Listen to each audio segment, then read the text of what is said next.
సునాదస్వరము June 30. ఆకాశమందు నివాసి అయిన దేవుడు తానే మా యత్నమును సఫలము చేయును గనక ఆయన దాసులమైన మేము కట్టుటకు పూనుకొనుచున్నాము.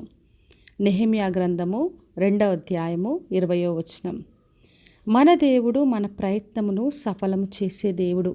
అదే ఈ రోజున వాగ్దానం చేస్తున్నాడు. మరి ఆయన చిత్తంలో మనం ఏ పని ప్రారంభించినా ప్రతి ప్రయత్నాన్ని ఆయన సఫలపరుస్తాడు. మరి నెహెమ్యా యెరూషలేము యొక్క ప్రాకారం కట్టడానికి కొరకు వచ్చాడు.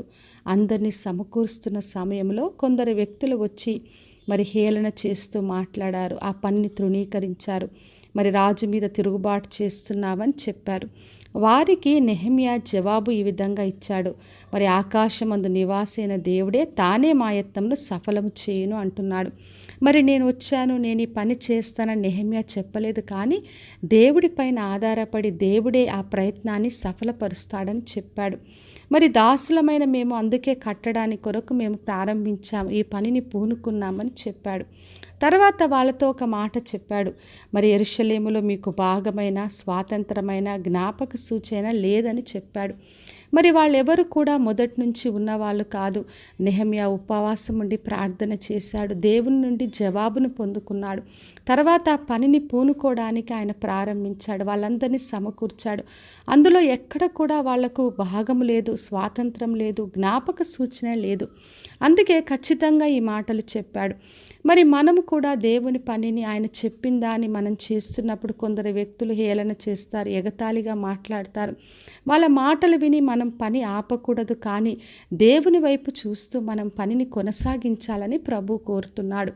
మరి యేసుక్రీస్తు పరిచర్య చేస్తున్నప్పుడు శాస్త్రులు పరిసయ్యులు ఎంతగానో ఆయన హేళన చేశారు, ప్రశ్నించారు.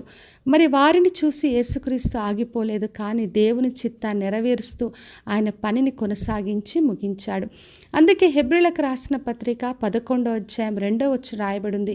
మనకు విశ్వాసమును కర్తను కొనసాగించువాడిన యేసు వైపు చూస్తూ ముందుకు పరిగెత్తాలని. కాబట్టి నా ప్రియ సహోదరి సహోదర, దేవుడు అప్పగించిన ఏ పనైనా మన విశ్వాసంతో ముందుకు కొనసాగిద్దాం. ఆయనే మన ప్రతి ప్రయత్నాన్ని సఫలపరిచే దేవుడు. ఎవరు ఏది ఎగతాళి చేసినా పట్టించుకోకుండా దేవుని వైపు చూస్తూ ఆయన చేతికి అప్పగించి ముందుకు కొనసాగి ముగించుదాం. ప్రార్థన చేసుకుందాం. పరలోకమందున్న మా తండ్రి, మా దేవ, ఈరోజు ఇచ్చిన వాగ్దానం కొరకే వందనాలు. ప్రతి ఒక్కరిని దీవించి ఆశీర్వదించండి. ప్రభువా, వారు చేస్తున్న ప్రతి పనిని సఫలపరిచి మీరే మహిమను పొందమని యేసు నామములో అడిగి వేడుకొంచున్నాను తండ్రి, ఆమెన్. ఈ శుభవచనము వినుచున్న ప్రతి ఒక్కరి జీవితంలో నెరవేర్చబడునుగాక. నేను మీ ప్రియ సహోదరి మంజులా చరణ్.